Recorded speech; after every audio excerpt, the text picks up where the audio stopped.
to be prepared and mentioned in our laws, and we have to have policies for this. Another gap, I think, is that our institutions work in silos. They don't work together.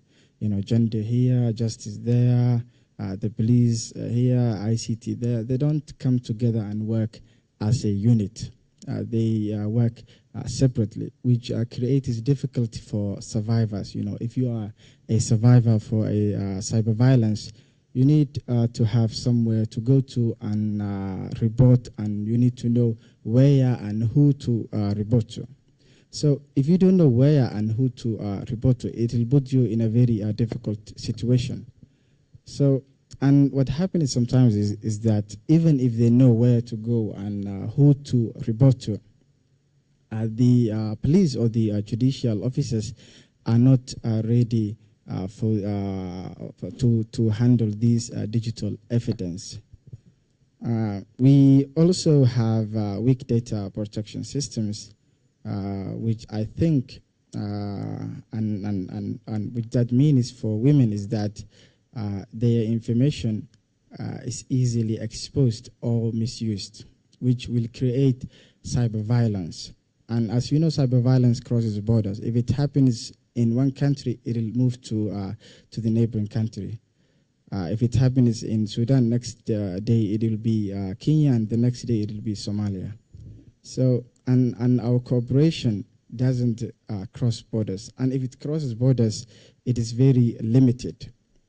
So, to protect women and youth online, we need to have updated laws.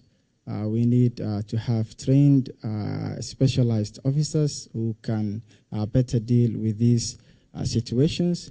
We need to have better coordination and better cross-border cooperation. We also need to have partnerships with social media platforms, because the social media platforms are not platforms who, it is for the Chinese people, because the problems and the situations that they face and the problems that we have are not the same. So we need to have our own policies. We need to have our own laws set in place so that we can better deal our situations. Thank you. Thank you very much. I think you've raised an important issue, especially in institutions, you know, doing everything in silos.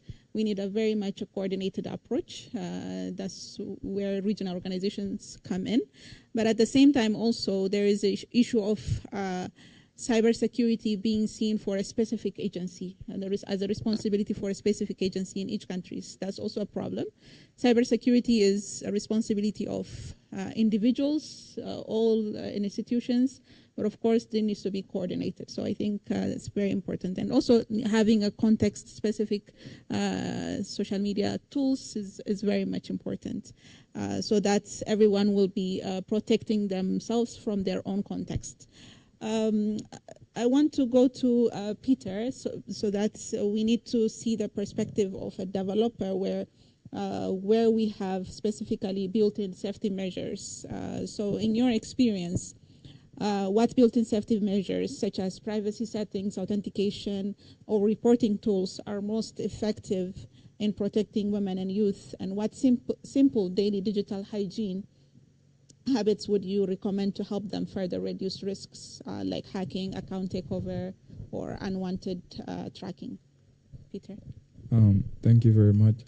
You know, there are some basics, first line of defense. I wouldn't say basics, but most of the time they're your first line of defense when it comes to being safe on social platforms. Let's start with strong passwords. I know some of us, we love to make our date of birth or year of birth as your password, and that's easy to guess. So you should practice, having a very strong password. It's going to save you at least as a first line of defense. And recognizing social engineering and phishing emails. There was a time in our institution we tried to test individuals during salary week. So we sent phishing emails to see who is really aware of who is cyber aware. So we sent, you receive salary, this amount of money, check your account. So everyone was clicking the link. So you should be your first line to understand that, try to understand the links, where these links are coming from. So you shouldn't just click any links anyhow. Another thing is two-factor authentication. Always connect your phone to your digital, your social account, so that you're not, anytime someone tries to access your account, you can, and I think these are some of the basics. Another one is knowing how to revoke app permissions, because I think I believe any of you when you log into a new social platform, it tells you we want to track your record online. So your online activity. So you have to be always to revoke such kind of permissions. Also, and when you're on malicious website, you find that they tell you to accept cookies. Some of my friends ask me, what are cookies? I don't get them on the internet. What are these cookies? I said, no, these cookies are not the actual cookies you eat. These are links that keep track of your activity on internet. So anytime you go out there and talk about something, it is the first thing that appears. Let's say you speak about shirts right now, or I want to buy a shirt. You go on your social platform, you will find, hey, can you buy this shirt? It goes for this amount. So these are, they keep track of your internet activity. And as an innovator, I believe there are ways there are some strategies that you should adopt, especially when you're using your laptop. There are extensions that can help you with blocking out certain malicious links. One of them, there's Perspective extension on Google Chrome. That if you install it on your Chrome, it at least will help you avoid some links and some nudity, some other scamming links that link you to your Well, thank you very much. Those seem to be very entry level or basic safety measures, but I think everybody is taking it for granted. So it needs a lot of attention. And also there's the issue of passwords, right? So there are a lot of apps that are out there on social media. So we have different passwords for each, or even use the same password for each. I also forgot one thing. Yes. Device sharing. You don't have to let your phone be anyhow, anywhere, because sometimes someone may have access to your phone. So you should be able to have that safe device sharing in the household or anywhere around your friends, or so that they're able. If you've given them a phone to see a picture, don't let them scroll left or right. You tell them stop at that picture. Some people they want to see what's next. So you should be able to be the first person to defend yourself. Say, hey, you're looking at this picture, this is it. So don't go left or right. Yes, thank you for that addition. I think from the room, that's the mistake that everybody's making. And so in addition to that, as I said, passwords are very, critical, changing passwords, and also using different strong passwords is also important. Another issue is also putting external, devices like flashes and others in your laptops is also another way that digital safety can be compromised. I'm sure you have different experiences, so this is just to highlight, and thank you, Peter, for that. Levix, let me come to you on specifically on the practical steps that communities and institutions take to build stronger cyber resilience, especially for young users who are spending most of their time online. Well, thanks for that question, because it informs our action points. I think communities, what you can do is basically, first of all, to normalize trainings and awareness. The likes of what we're doing here today, we can normalize it among various communities here and there, so that it becomes a part of us. We're able to create awareness here and there. And then secondly is to use our people that have networks to be able to send out the messages or send out information regarding what, the risks that are there, what can we do, And what, in the case that you have an attack or you have some kind of cyberbullying or whatever it is, what exactly do you do?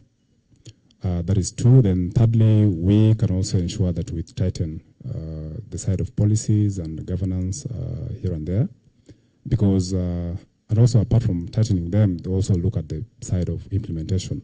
All right. So we have to ensure that we have the right policies and rules and regulations here and there that are governing our digital platforms, that are governing the users, that are governing all other entities, so that everything is done in an orderly manner.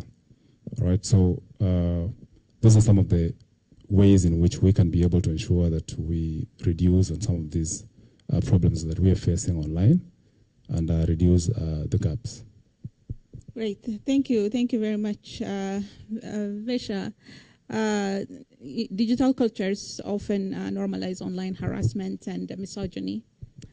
From your vantage point in digital marketing, as you also have large followers online, how can women and youth better identify, resist, and report online gender-based violence and harmful digital narratives?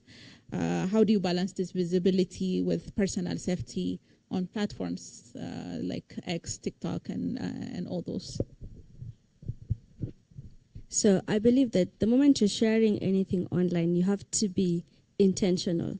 The same way you are very careful with your captions, how the picture looks, you also need to look at what kind of narratives are you getting from those particular posters, right? Sometimes when we post something and you come back, you have to check the comments that I'm receiving. What is the tone? What are they trying to imply? Because if someone can think to write something negative there, believe you me, one day they'll act on it, right? And these platforms have inbuilt safety tools. So what I have done in the past is when I see a comment that I do not like or makes me feel a certain way, I can report it, I can block that person, and then that helps me be able to filter who and what can they say on a particular page. So I think it's very crucial that even as we participate on these online spaces, let's be very mindful on and check that do your work, double check who is commenting, what are they saying, and how does this make me feel? Yeah, that's one. In terms of maintaining visibility and still taking care of my safety, I believe safety starts with me. Yeah, the digital platforms have made the world such a global space that anybody can know information about you. But it starts with intentionality. When you're posting, when you're putting out that content, ask yourself, what do I want to communicate? When someone comes to my page, what information, what do they get to know about me? So that means, first of all, before I post that content, I have taken care of myself first. Right? I am deciding what information I'm allowing you to access. We always banter with my friends and we say, social media is not for your friends, right? I have 314,000 followers. I don't know all of them, right? So that means that in that 314, there are those who are cheering on for me. There are those who are waiting to see your downfall. There are those who are just waiting to pose as a threat or as a danger to you. So that means whenever you're posting, you could post depending on what you want to do, right? So if it's account polls that we want to live by. So creating communities that are able to align with that would actually be the best way to actually maintain the visibility, but still ensuring that your safety comes first. Because when you have those particular communities, then they can say, this is how Vesha sounds, this is how she talks, this is what she stands for. Hence, I'm following her because of 5, 6, 7. So in case anyone comes on the internet to say something that would probably misrepresent me, then that community will be my first people to actually say that is not the correct information. Yeah. Perfect. I think it's very important what you have highlighted, and it's your platform. It's the platform that you have created, and it's because of that you have followers and who want to engage with you. So it's up to you how you want to use that platform, right? And of course, we should not forget that those who follow you have different objectives for your whether they want you to succeed or not. They have different objectives, and also since we are in a digital age, there are also bots right? Those who are not human that will follow, that may seem followers or, hackers. So we need to also be mindful of that. So that's where digital literacy and digital skills comes in. So my final question to you, Liban, given the digital skill gaps, what essential digital literacy skills should women and youth develop to navigate online spaces safely, and how can educational institutions like yours and community programs create safer digital environments while teaching responsible use of AI, social media, and other digital tools? Thank you.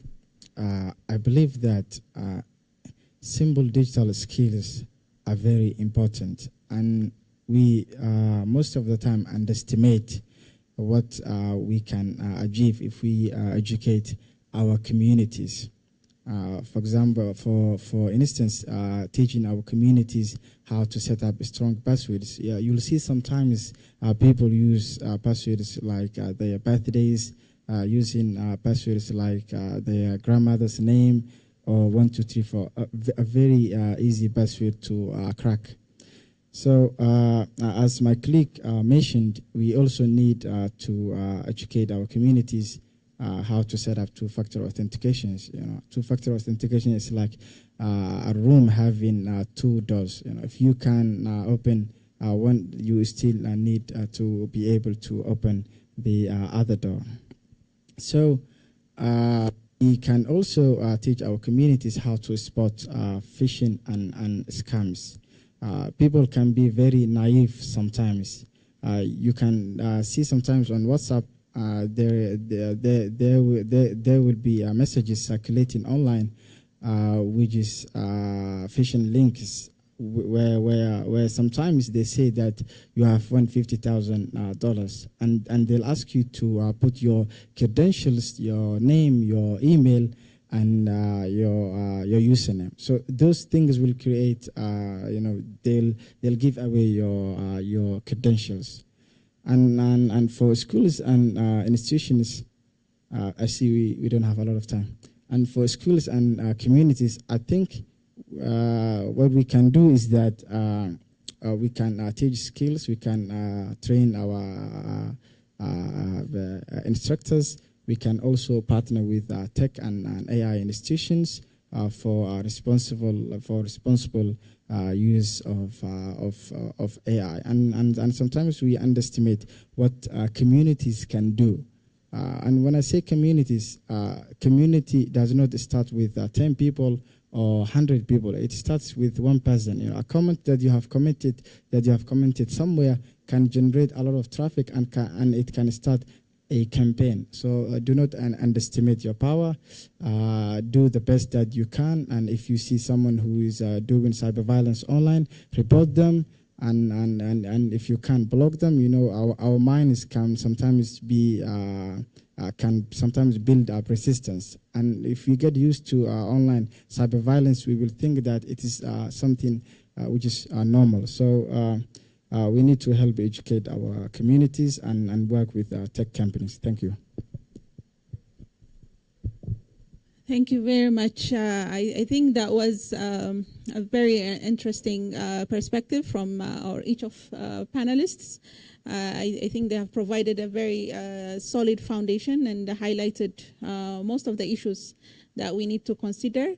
I hope we had time for 1 or 2 questions, but they're telling me we are out of time because we started a bit late, and so we have to also see the other session. And I encourage all of you to engage with our panelists after we finalize this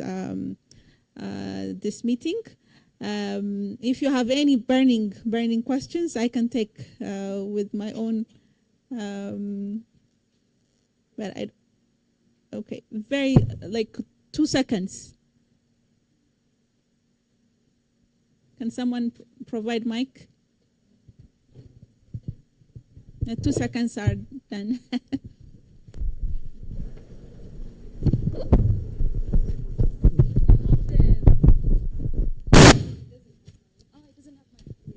Yes.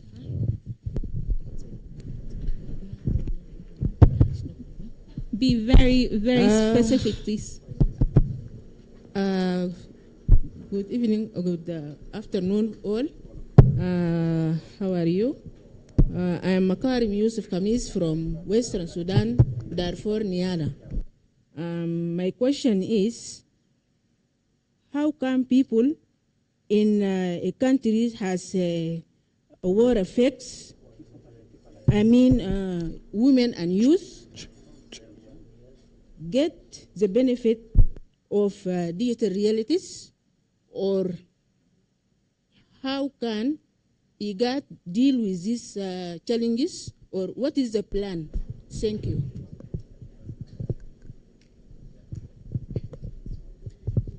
Yes, anybody would like to answer that? Yes. Concepts here and there that can be able to help you or help the larger society. The other thing we've talked about is the private sector, public and private sector partnerships, where we are actually partnering with public organizations, NGOs, or the private sector to be able to highlight some of these key challenges and address them to a level that can help us. For instance, I'll give an example. At DataBuild Africa, we are doing a lot of trainings around cybersecurity and digital skills things, where we partner actually with some of even the government entities, the likes of ICT and so on, to be able to train people, to be able to send out messages here and there that this is what is supposed to be done, these are the mechanisms that we can put in place.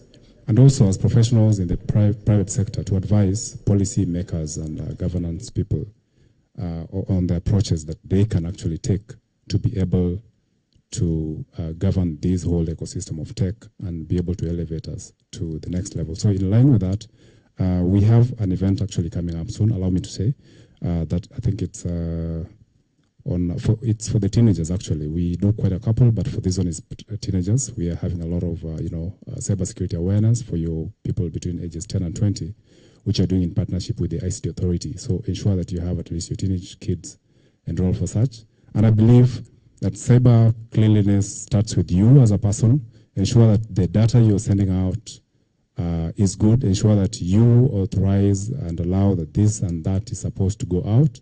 And this kind of mechanisms that actually start from you, and ensure we also do what we can within the frameworks of the law. Thank you. Thank you. I think had we have time, we could have gone a long way, but maybe to highlight, because my sister asked what IGAD is doing, I think it's very important to highlight that IGAD is supporting its member states, especially those who are in conflict and in very hardship situations. And we have different capacity building initiatives, and also try to assist our member states in the different sectors, and specifically on the digital sphere. Because the content and the atmosphere also changes in those dynamics, we are trying to enhance the capacities of our institutions on how to cope up and also prevent from escalation and misinformation, disinformation. So we do a lot of capacity building, research and assessment, and also bring together member states with others so that they share experience, they share information. So we do have that platform. And I'm happy that IGAD is also supporting. I hope everyone is now digitally safe, at least from the hands up that I saw. Less hands will be up, right, in the next session. But thank you very much for this opportunity, and thank you, panelists. I mean, over to you. Najat, thank you so much, Najat, and great team of panelists. Another round of applause for Najat, our moderator, and the great team that were able to share our insights. I noted almost everyone in the room put up their hand when they were asked if anybody experienced any form of bullying online. I hope this was able to address a lot for you. And thank you so much. We'll call in now our last session. We'd rather finish 30 minutes late so that you're free to explore Nairobi for the rest of the afternoon, no? Okay, great. I'd like to call Ms. Rachel Pirirwe, our coordinator at IGAD Gender Program, who is a gender and development practitioner with extensive experience in women empowerment, peace building, and social inclusion across the region. She serves as a lead coordinator for the Gender Affairs Department now. and all the great work she's doing is projected on your screens. Rachel, you're welcome. I'd also like to call in Ms. Waknesh Destegide, the co-founder, Sustainable Technology Solutions, who's also doing a lot of great work in Ethiopia in the digital space. And you can find more of the details projected on your screens, as will be Honorable Dora Bakama, who is a member of the IGAD Women, Peace and Security Forum, a former member of parliament, an expert in the field and an advocate in the field of women, peace and security, with a lot of experience on human rights advocacy, legislative reforms, and many other details here that you can see. Dora, you're welcome. We'd also like to call in Ms. Amer Manyok Deng Yak, who is our Vice President at the IGAD Women, Peace and Security Forum, a pillar of the work we do for women, peace and security, doing a lot of great things. More details on your screens. And lastly, Mr. Hassan Ahmed, a journalist from Sudan, who's doing a lot of great work creating awareness on the war in Sudan. And we have more details on your screens. Rachel, over to you. Thank you, Amina. I will allow my panelists to sit. And since I'm standing between your lunch, and your lunch, I will just go straight to the point. For this session, we'll be discussing digital peace building and women, peace and security in the IGAD region. And I'm happy that we have experts in the region, people who have worked on the grassroots, especially to promote peace building at the local level. I'll start with Waknesh. I hope I've pronounced it well. Aside what you see on the screen for Waknesh, she also loves dancing. So maybe after the session, she'll be dancing for us.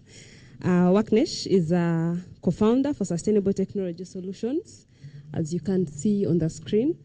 So Waknesh, today we know that digital narratives or things online can be able to shape narratives on peace building. They can be able to cause conflict, like we've been talking about during the session. So I wanted to ask, how do digital platforms shape peace building and conflict narratives in the IGAD region, and maybe in Ethiopia where you're more experienced, and what opportunities exist to intentionally use technology to promote peace rather than amplify division?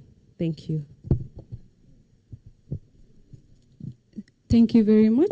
So on the same time, digital platforms are also an opportunity to reshape narratives and also to build and amplify peace voices and also peace messages in these platforms. I was reading a research by Advanced Science News that is published based on Facebook's data. So 75% of the Facebook users share contents without reading the details what the content is. They share this because of the author have a good reputation, or because the author have been writing good news before, so they share it simply who the author is.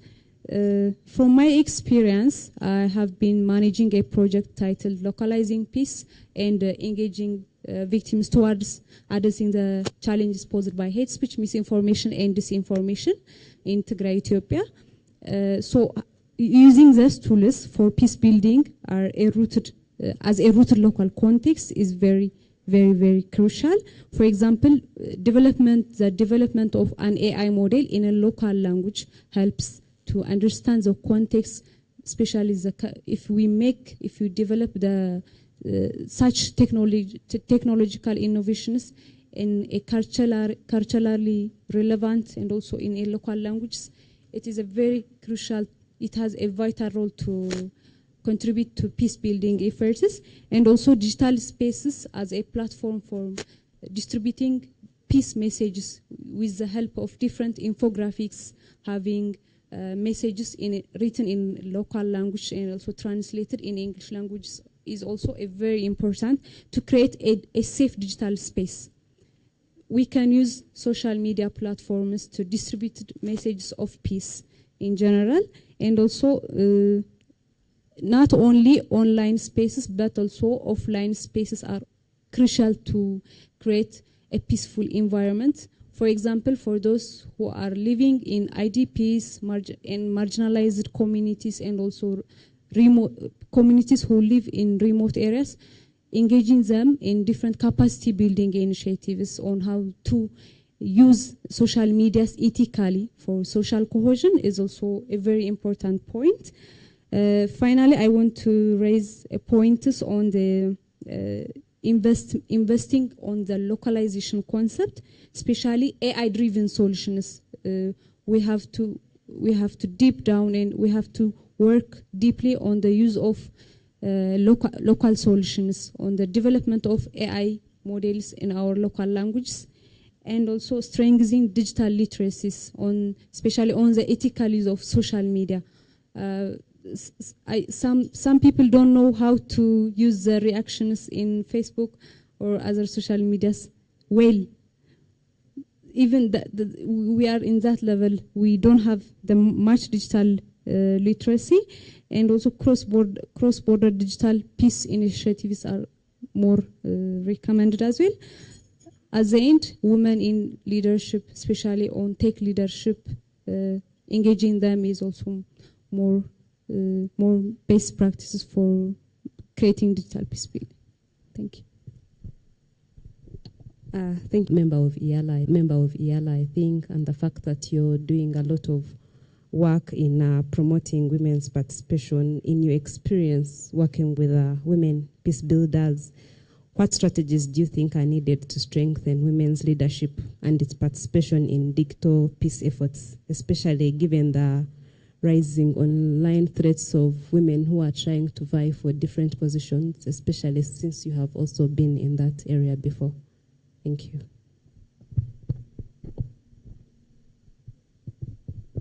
Thank you very much, Rachel, and thank you very much, IGAD, and in particular, Amina, for being very innovative always.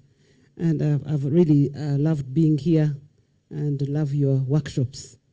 Having said that, I remember the guy who talked about cookies. Those cookies. Yeah, so when you see those cookies and you buy them, you think you're buying the real cookies. Yeah, I found that very interesting.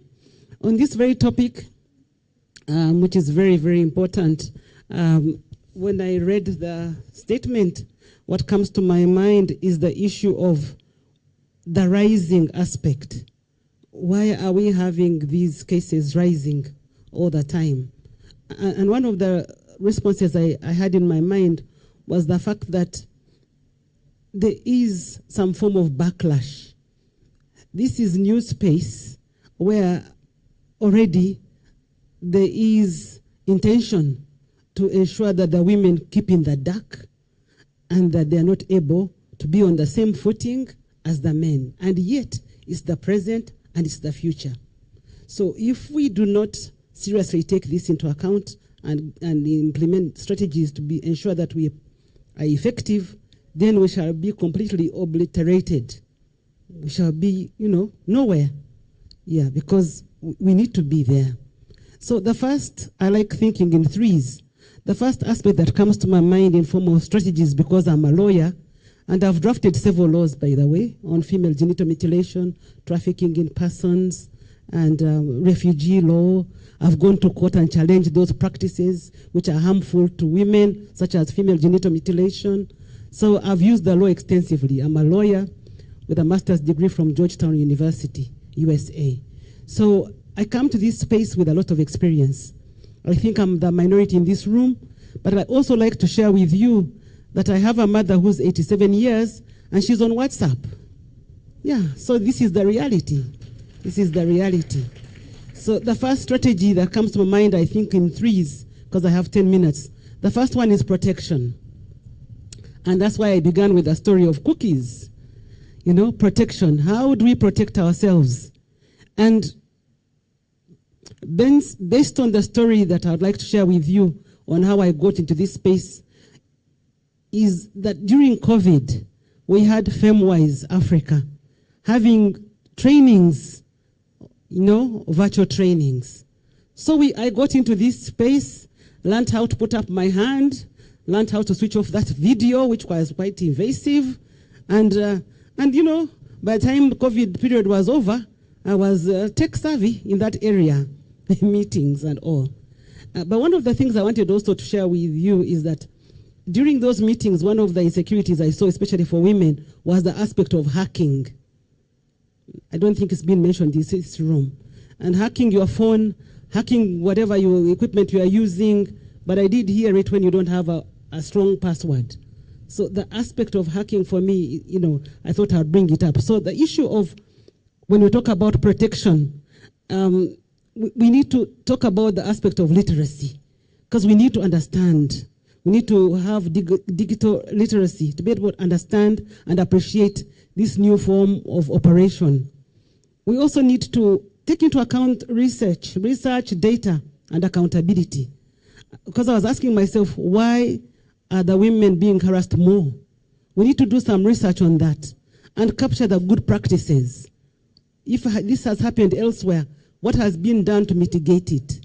So for me, the first activity under protection, apart from what has been said, is the aspect of, you know, policy, the aspect of practice, and the aspect of informing and educating ourselves, and of course engaging men to advocate with us under protection. The second aspect is on the aspect of is on the issue of participation. It's been stated here, and I'd like to emphasize the element of inclusion. In this room, of course, most of us are privileged to be here, but think of that rural woman who is maybe economically disempowered, also goes into the aspect of participation, and leadership is also part of the participation aspect. Finally, I'd like to conclude my third P with power. We need to be empowered. I talked about power earlier, and power is so important when we talk about issues of leadership. And having served as a member of parliament, you occupy strategic places where you can influence not only laws, but also opinions, and what you say really matters. So it's very important to note that much as there are high risks, there are also very good opportunities. Because in politics, if you want to get into politics, I know some of you may be interested, there are three elements. The first one is message. And with the digital platform, you are able to get out your message in real time. And not only do you get out your message in real time, you get out your message to a massive group of people globally. This message must resonate with the people you're communicating to. You are winning hearts and minds, remember. So for me, the digital platform is very, very important, especially for leaders and anybody who wants to get into politics. The second one quickly is on the aspect of organization. How organized are you? Most politicians have influencers, so that by the time you go to bed, something may have happened, which is very, very good. But then by the time you wake up in the morning, it has been turned into a big negative. And therefore, your influencers should be able to maintain the positive aspect, keep on spinning. But also note that your influencers can also turn it into negative so that you can give them more money to make it a positive. So you, the politician, can also be really at the risk of your influencers who may actually be, unethical to that extent. Of course, the last one is the aspect of resources. This is very, very important. I think the gentleman from Uganda, David, was talking about availing local communities, market communities with the Wi-Fi facilities and access. It's very, very important. We must continue to advocate for resources, aspects of infrastructure, because these resources deter the aspect of access. And therefore, it's important that we take this into account. I'd like to conclude by proposing that we find a way of creating a forum which will be able to continue communicating and educating us as we, navigate this complex realm and yet very, very important realm. I'd like to stop here and to thank you for your kind attention. Thank you so much, Honorable Dora. So her main strategies are protection, participation, and power. How do you use your power to influence? How do you include people for them to be able to participate? And how do we protect each other through policy formulation? I'll go to Miss Amel. I hope I pronounced it well. Manyok Deng. She's also the vice chairperson of the IGAD Women Peace and Security Forum. Amel, in her free time, she likes listening to music and connecting with the communities, which actually ties with the question I'm about to ask her. Amel, you are so central in mobilizing people at the grassroots, and we know women and youth are central in digital conversations in the region. How can young women and men be empowered to promote positive masculinities, tolerance, and community resilience on online spaces? Especially, this was mainly made for you because you work a lot with communities How do you think that young people and women can be empowered? Thank you. Thank you so much, Moderator Rachel, for your hard work. Actually, I think she's the one who brought us here, all of us. She has been communicating to us. And thank you so much for the Secretariat of IGAD, Women, Peace and Security, for organizing these very important digital realities for peace and protection, and especially for women and youth dialogue. This is a very, very important dialogue, as some of my colleagues put it across. Yes, my name is Amer Manyok Deng. I'm a chairperson of Women Bloc of South Sudan and deputy chairperson of IGAD Women, Peace and Security. I'm a businesswoman, CEO of Kush Resort Hotel in Juba, and in the private sector. I became an activist during 2013. Yesterday, one of young ladies, Gen Z, mentioned that silence is what? It's keeping you aside. So I learned something yesterday. It was a very good say.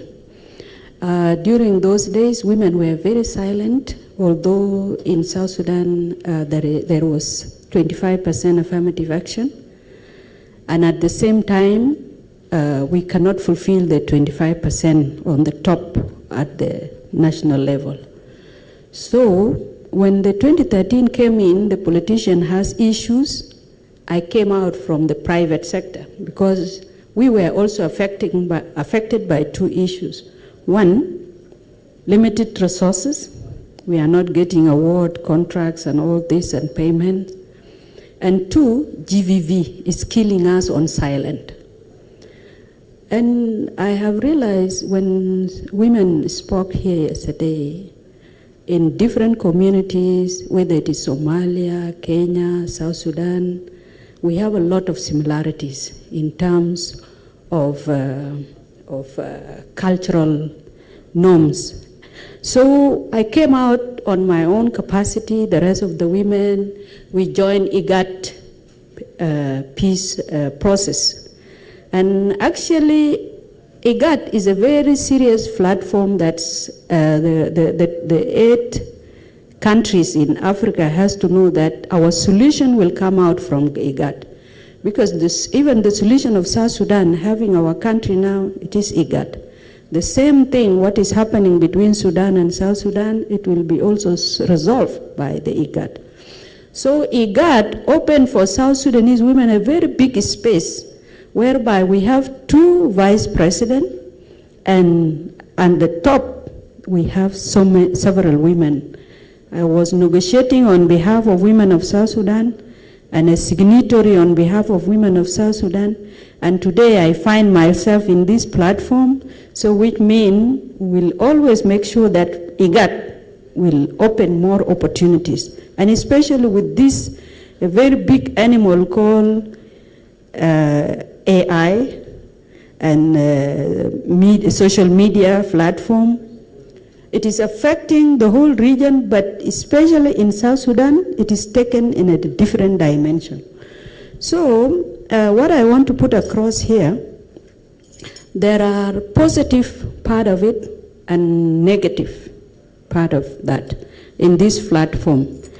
And what we need to see as a community or families, nowadays, when people are sitting as a family, you will see each and every person, even during dinner time or lunch time, everybody is busy with his or her phone.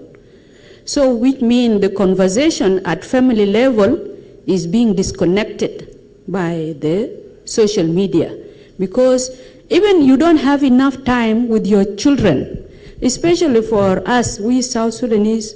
If you are capable to send your children outside, because majority of our children are either in East Africa, Kenya, Uganda, wherever, you only have just a very small time to talk to your children, but they are busy with their phones. So that culture is taking, the mindset of the people is being cornered in a different way. For example, we have the law in our country, as one of my colleagues put it across yesterday. Our parliament has passed the law on the digital literacy, but still there is a very big issue here. There is a very big issue in South Sudan. We have something called customary law. The customary law is dominant, and I believe customary law is also dominant in the whole region of IGAD, because there are similarities of Somalia and us there. When customary law is dominant in the country, is because the mindset of the people are there to oppress women and young women, especially. If you go now to the social media and especially to the Facebook, there are so negative issues to do with women. You can see they are exposing women. They are doing anything bad that is negative towards women. Even there are some people who are creating very bad images, or not even images. They go and collect whatever nonsense and they come and post it in the Facebook. So I actually agree with one of the spokesperson here that they should actually demand the media houses who are responsible for such actions to flow on the Facebook. For example, we in Christianity we have vivifical way that you are supposed to respect each other, and I believe also with the Quran al-Karim. Also, there are ways that you are something that you are supposed to do and something you are not supposed to do. How can you respect your sister? You respect your sister, you respect your mother, you respect your brother, you respect your father, you respect your colleagues as yourself. This is also how we wanted to do it in the social media, because these days, somebody has a beef with somebody. You have conflict, and especially I saw that in our dialogue. Why are you taking it into the social media? Why can't you call for a dialogue between you and somebody and discuss the issue? Whether it is your relative or your friend or your husband or your wife, because in our content, and especially with our languages, you can see a lady going to the Facebook or going to TikTok and talk so badly and singing bad songs against other people. So thank you so much for listening. You You're done? Oh, I was giving you one thank more you. minute. You give me one more minute. So what I wanted to put across here, how best can we respond to this according to the Bible or Quran al-Karim? So we needed to come back and take the God design. You know, God designed the male and females equally. Every person is created by the God with the dignity and purpose. God decide male and female, and both are his creation. So this is what I want to say, that male and female, we are all the same. So we need to give ourselves respect, take the teaching of the Bible and respect each other and honor each other and give respect to the other persons and understand each other. I think that is my last point. So instead, yes, we can go to the social media and do good things. There are good things there, but there are so many bad things there. Thank you so much for listening. Thank you. So, thank you so much, Amal. I will go to our next presenter, Mr. Hassan Ahmad, who is from Sudan and is a journalist. Ahmad loves playing football, and he belongs to a team that has been struggling. And if you see him being patient and calm and resilient, just know it all comes from the team that he supports, which is Manchester United. Hassan, you're welcome. And I'll go direct to the question because of your role in media and peace building, and especially because you come from Sudan, which is currently in conflict. I would like to ask, what role does media play and digital storytelling play in countering hate speech, misinformation, and harmful online narratives that fuel conflict, especially those targeting women and youth? You could also maybe talk more on the videos that were released, I think, a week or 2 weeks ago. Yes. How best do you think we can work with that? Thank you. Thank you very much for the chance. I believe in this digital era. It helped me as a journalist to write many issues about human rights violations in Sudan. Because in websites or in your Facebook, your Twitter, you can write more, you can write the truth without any interference from government or any security agents. But when you, for example, when you write in the daily newspaper, I think to write the truth, it will be very difficult. The issue about hate speech in Sudan now, especially after the war has been erupted 2023, it became so familiar.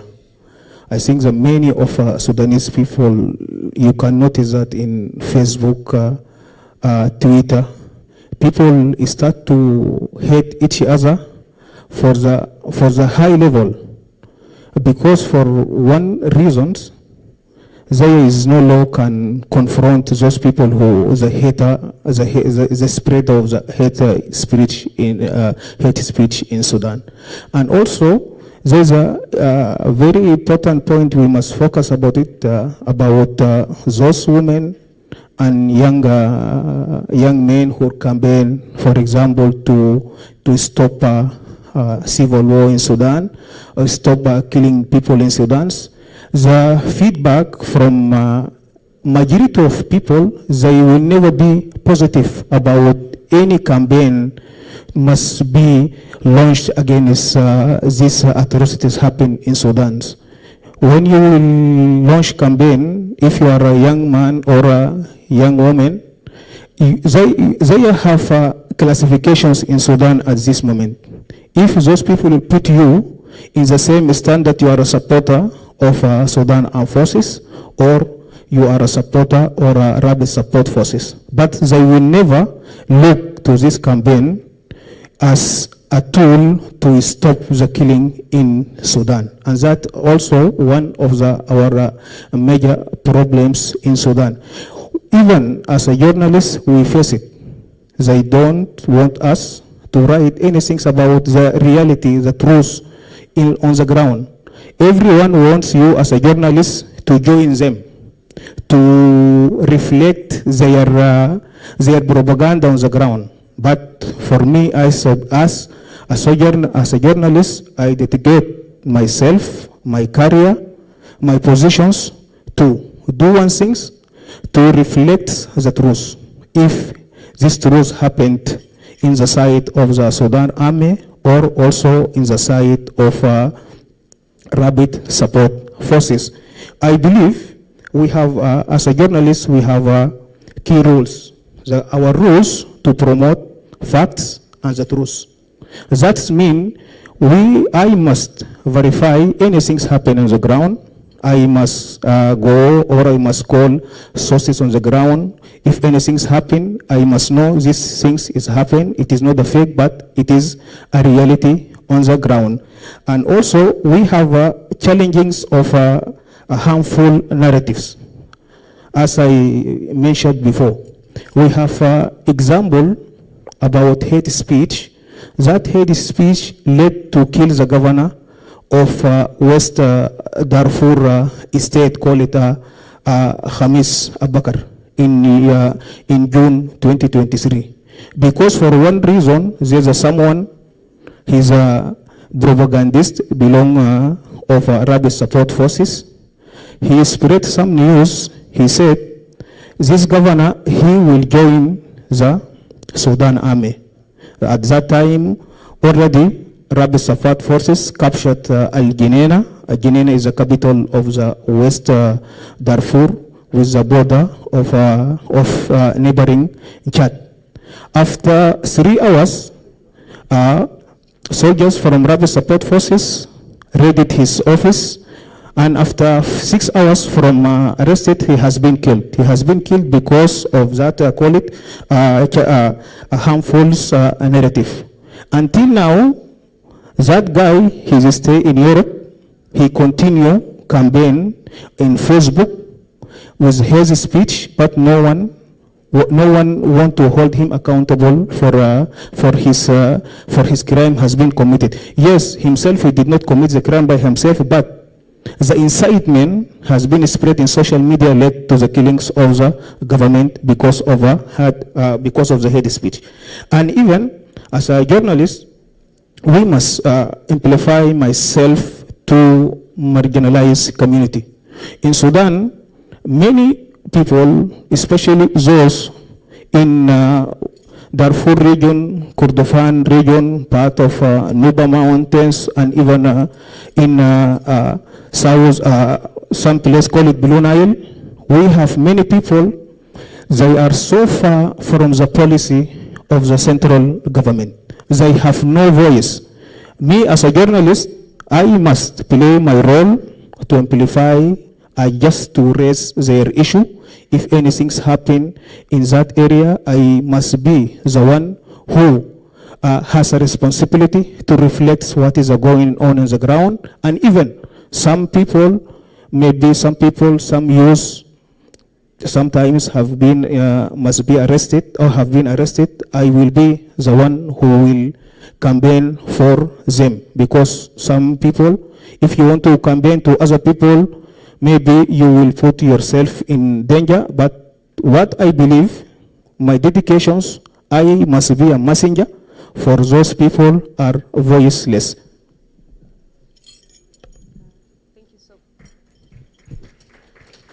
Thank you so much, Hassan. I think he reflects, he says that as a journalist, he has to keep pushing for telling the truth, whether it's from both sides, and also his main role is to ensure that he campaigns and pushes out the voice of the marginalized. I don't know if I should give the audience just 2 questions or contributions to the panel. I have dropped the question to one, and it goes to South Sudan. South Sudan and Sudan, because Sudan is, Sudan. Okay, so both Sudan. So one man and one lady, Sudan. Let's start with you, then she can. Okay, thank you for the opportunity. I'm going directly and ask Mr. Ahmed Hassan. As you know, as a journalist, I'm sure you observed like there's a difference between the reality and what's happening on the social media. Like you can find here, even in Kenya or in Uganda or any country, where there's a diaspora of Sudanese people sitting together, have a discussions about the situation in Sudan there. It doesn't matter they are supporting which parties, including the warning parties. My question is, how we can use or get benefit from the people in the diaspora, Sudanese people in the diaspora, and let them play a significant role or key role to address the hate speech in Sudan there, or even the conflict. Thank you. Okay, thank you.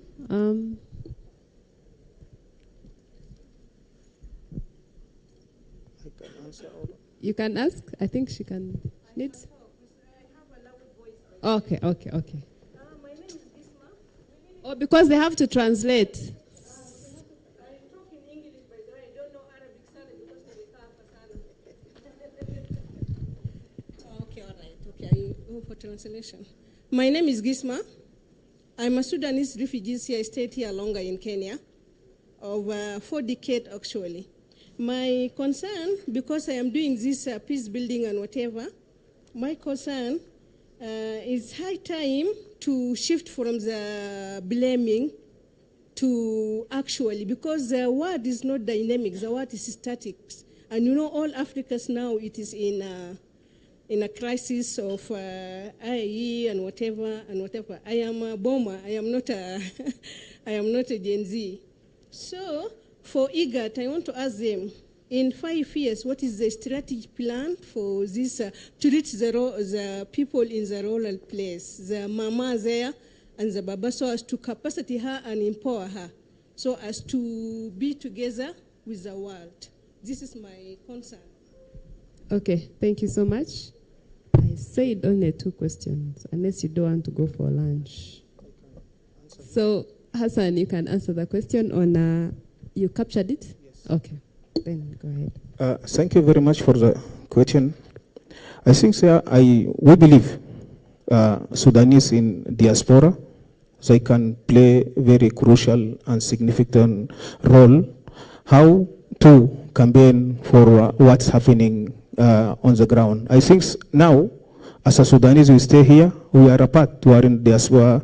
We can call it an African diaspora because many of us became refugees, fled from the country to the other African country. We can campaign for our Sudans to do one things, and also we can cooperate with many countries. Even now, IGAD, as Chief Executive say, now it is a time for Sudan, and the whole 8 countries, they will stand with Sudan, because we must push for this campaign as people, as a Sudanese people in Africa or in America or in any other part of the world. We can do that together, and also we can reflect the negativity of the hate speech, because hate speech now, people, when you fled your country, you will realize when your country was in instability, there is a peace. Because now, many Sudanese after 2023, I think no one will hope this war will continue, because the people see it in themselves. And even in the past, maybe the war happened in the region of South Sudan, and 2002 and 3 happens in Darfur. But 2023, the war happens in the Khartoum, and in the central Sudan. The people now see the evils of this war, the badness, the negativity, when you will be IDP in your home, when you will become refugees. Because of that, all of us, we can play that role together.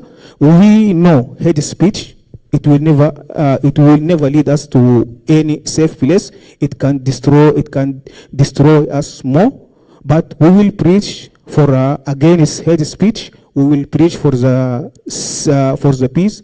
for stability, for negotiations between the warring party, because when they will sit down and also they realize hate speech, it has a negative impact, we will go to the right path. Okay, thank you, Hassan. I think that the question to what IGAD is doing, Mina will answer it just before we close. I will just invite one final question. Akon, you're, and then we conclude.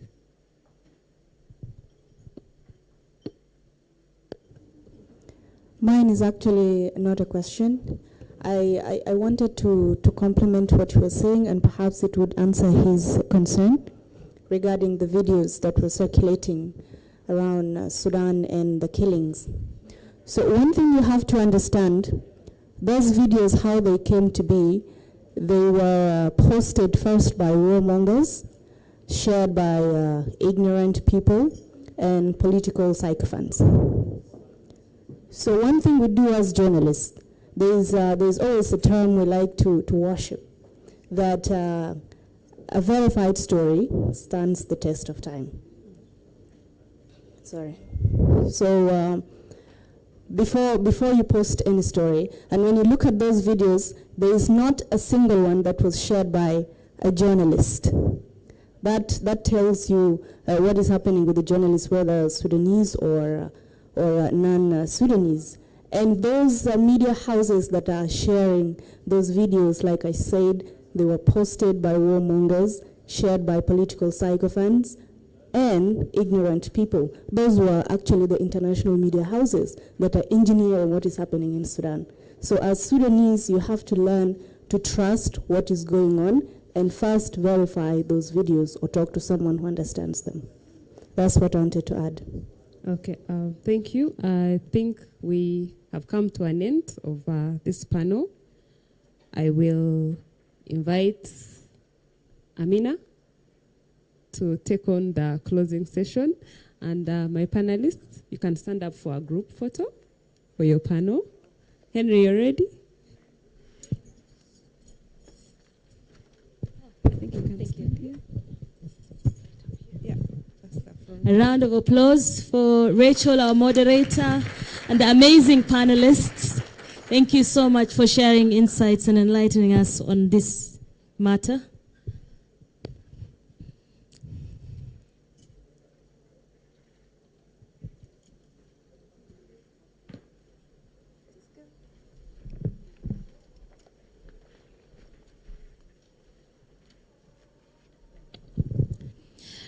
As we all know, we are celebrating the 16 days of activism where we create awareness on gender-based violence.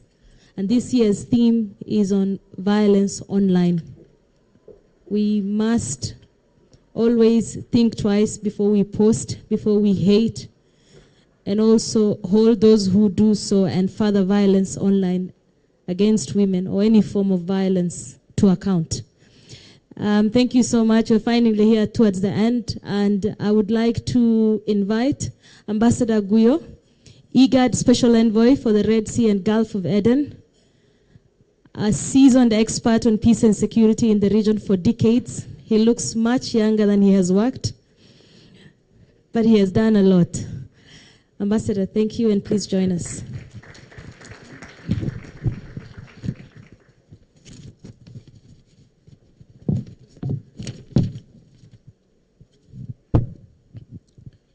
Thank you very much, Amina, for the compliment.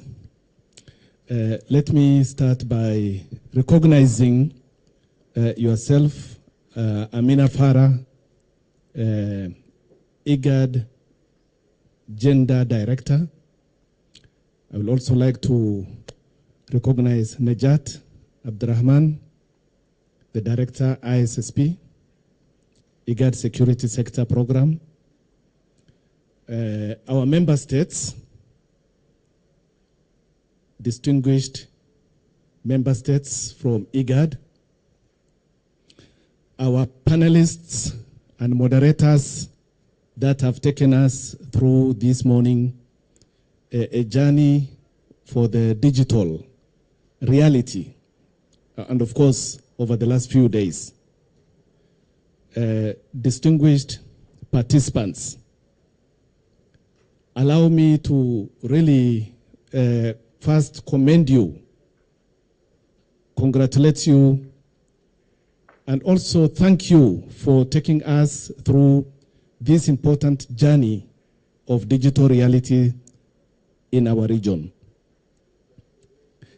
The Executive Secretary this morning provided a very powerful statement.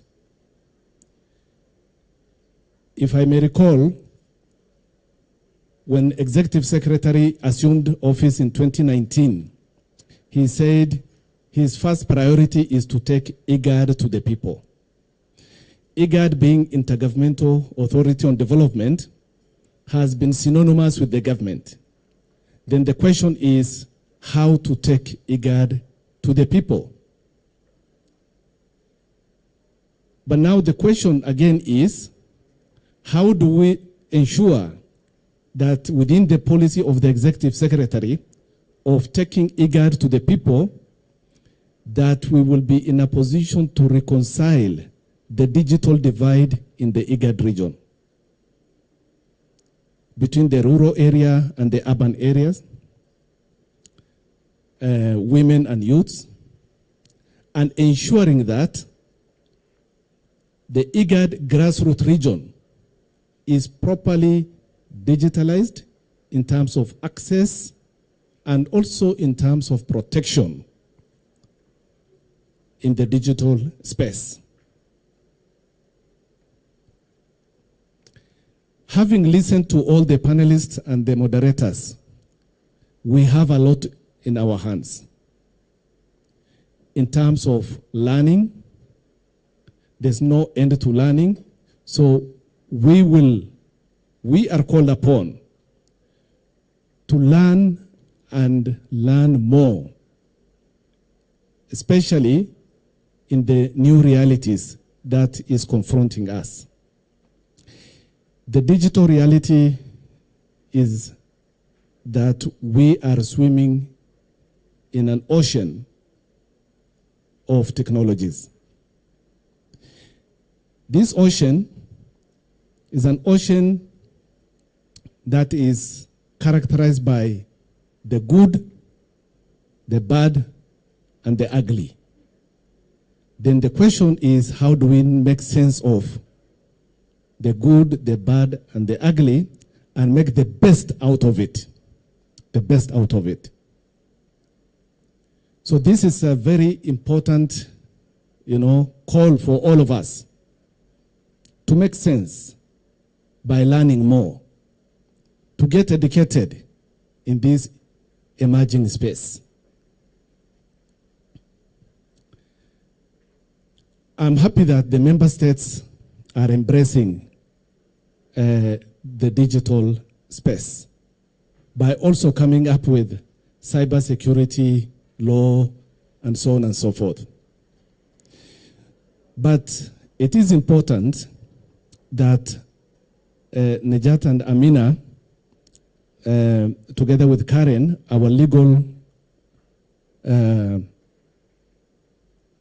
unit, head of legal unit, for us to also focus on how we can develop regional policy, legal, and institutional framework that will underpin the digital realities and ensuring that we anchor our member states' laws, policies, and institutions in a way that creates win-win within the region and win-win within our national space. It is important for us to do that. Also, we need to have a unified IGAD vision and mission and build consensus around key principles of digitalization in our region. principles that will be underlined by 1, dignity, 2, inclusivity, 3, sensitivity, and the 4th one is empowerment. So within the regional vision and regional framework, it is important for us to have a unified policy action in this digital space.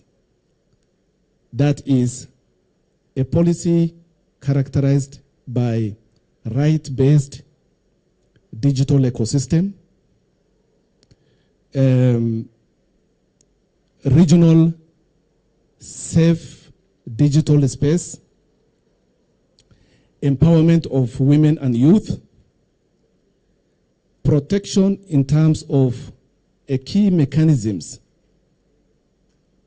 powered by ethical and morality of digital use or utilization, legal and policy reforms, institutional reforms, capacity building, and digital resilience. These are very critical as we move forward for us to integrate these important elements into our regional plan of action.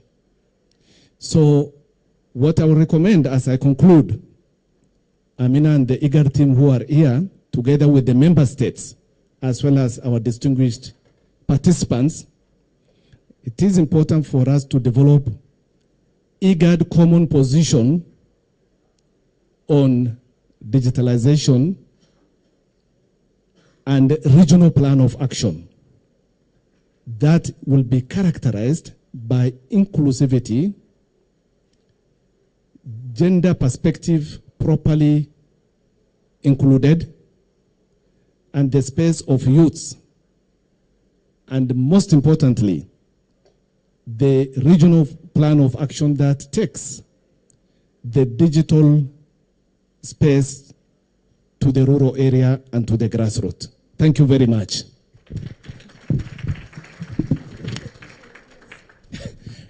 Let me take this opportunity to officially close this important forum. Thank you.